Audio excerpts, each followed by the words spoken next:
massive humanitarian crisis. For Americans, the idea of visiting Yemen is met with stern warnings about civil unrest, terrorism, kidnapping, and armed conflict. The U.S. State Department couldn't be clearer with its do not travel advisory. Getting a visa as an American? Good luck. Yemen's strict visa policies, coupled with the country's instability, make it nearly impossible for casual tourism.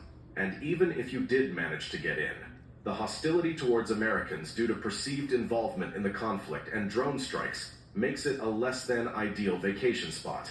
Number 8, Somalia. Next up is Somalia, a country with a population of about 15 million people. Now, here's where things get a bit dicey for Americans. The genesis of the frosty reception can be traced back to various factors, including political instability and security concerns.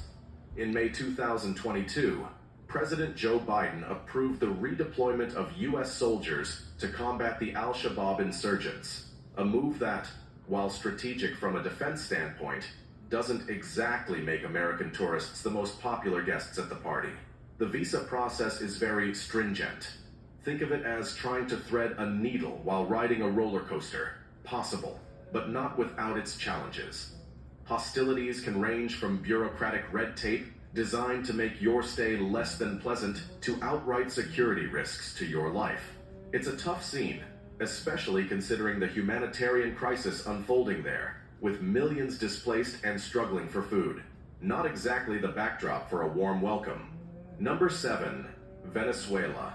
Venezuela, home to over 28 million people. The relationship between the U.S. and Venezuela has been, to put it mildly, strained. Economic sanctions, political spats, and a general air of mistrust have made Venezuela a challenging destination for Americans. As of August 2023, the economic situation has driven over 7.7 million people to leave the country, proof of the dire circumstances many Venezuelans face. For Americans looking to visit, the visa process is a puzzle of its own. It's not just about filling out forms. It's about navigating an inherently skeptical system, if not outright hostile, towards Americans. Once inside, the high cost of living and high tension can make day-to-day interactions feel like walking on eggshells.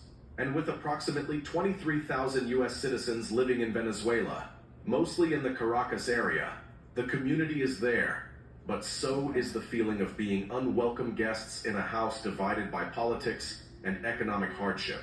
Number 6.